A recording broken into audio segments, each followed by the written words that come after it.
வெண்டைக்காய் புளிக்குழம்பு எப்படி செய்கிறதுன்னு இந்த வீடியோவில் பார்க்கலாம். வெண்டைக்காயை இந்த மாதிரி நல்லா வாஷ் பண்ணி தொடச்சிட்டு இந்த மாதிரி பொடி பொடியாக கட் பண்ணி வச்சுக்கலாம். ஒரு பாத்திரத்தில் எண்ணெய் சேர்த்து வெண்டைக்காய் கூட கொஞ்சமாக உப்பு சேர்த்து நல்லா வதக்கி எடுத்துக்கலாம். இந்த மாதிரி செய்யும்போது வெண்டைக்காயில் இருக்கிற வளவளப்பு தன்மை போயிடும். இந்தளவுக்கு வெண்டைக்காவை நல்லா முறுமுறுன்னு பொரித்து எடுத்த அப்புறம் அதே பாத்திரத்தில் கொஞ்சமாக எண்ணெய் சேர்த்துக்கலாம். எண்ணெய் சூடானதும் ஒரு 1/4 டீஸ்பூன் வெந்தயம் சேர்த்துக்கலாம். வெந்தயம் நல்லா வெடித்து வந்ததும் சின்ன வெங்காயம், பச்சை மிளகாய், கருவேப்பிலை சேர்த்துக்கலாம். வெங்காயத்தை நல்லா பொன்னிறமாக வதக்கி விட்டுக்கணும். இந்த அளவுக்கு வெங்காயம் நல்லா வதங்கி வந்ததும் ஒரு 4 பெரிய சைஸ் தக்காளியை நல்லா பேஸ்ட்டாக அரைச்சி வச்சுருக்கேன், அதை சேர்த்துக்கலாம்.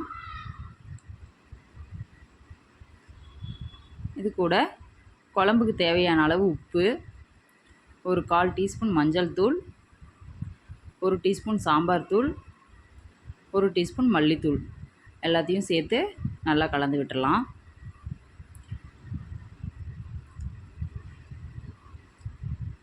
இப்போ பார்த்திங்கன்னா மசாலாவோட பச்சை வாசனையெல்லாம் போயிடுச்சு, எண்ணெய் பிரிஞ்சு வந்துருச்சு. இந்த ஸ்டேஜில் நம்ம எடுத்து வச்ச வெண்டைக்காவை சேர்த்துக்கலாம்.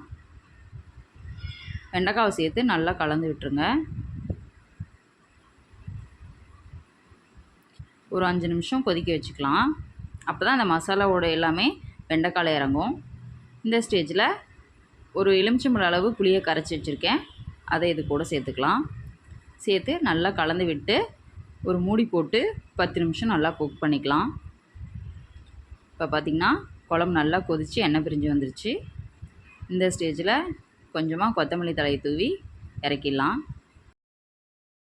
வெண்டைக்காய் புளிக்குழம்பு ரெடி. தேங்க்யூ.